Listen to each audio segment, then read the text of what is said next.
but his recent play has certainly worked his way back into at least being considered. His tie for third last week is going to get the most attention. That was his best ever, finish at a major. Certainly a great result, but it's not like it came completely out of nowhere. He's had some additional recent strong results, including he had a tie for 8th at the Memorial, 17th Charles Schwab, 18th at the PGA, 12th at the RBC Heritage, and then a co-runner-up at the Houston Open. So that's 5 top 20s in his last 7 starts. And honestly, I'm not playing Finau here without backing him up. And what I mean by that is I'm going to also put money on the top 20 to cover. And you can get a plus number on him at plus 110.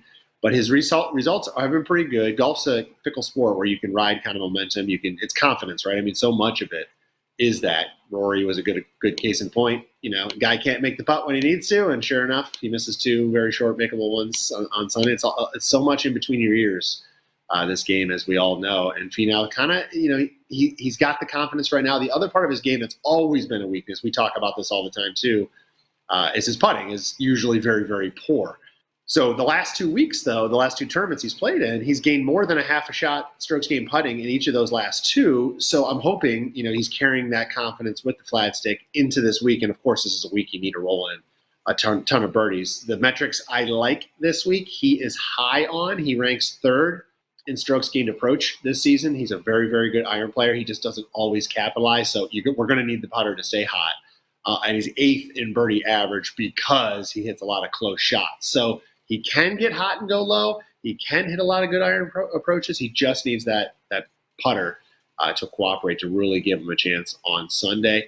And again, last week I mentioned when we previewed Matsuyama as an outright. I talked about like his pricing, right, and kind of compared to other guys in the pool that the odds makers had him, and I thought he was well worth it. Well, he finished top 10, and I compared him to guys like Hovland, who was way lower in value and nowhere near the top. And I look at him again this week, for Finau, and at the 30 to 1 range, the other numbers you're seeing out there on guys is Victor Hovland again. You're seeing Russell Henley, proven perennial guy that's going to finish in the top 20, but maybe not win. Tommy Fleetwood still hasn't won an event.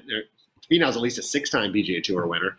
Even Sam Burns, who's not, other than quietly making a couple leaderboards, he's not really making any real contention or getting any TV coverage. So those guys are all priced at the same or lower odds, and I just think Finau represents better value this week and has a better chance and realistically than any of them. So I'm looking ahead at his number, and I'm seeing value, and I'm seeing a couple of the metrics that I think are important this week in Finau's game, and I'm hoping that putter, which has shown life the last 2 weeks, can stay hot, and if it does, I think he'll at least give us a chance on Sunday.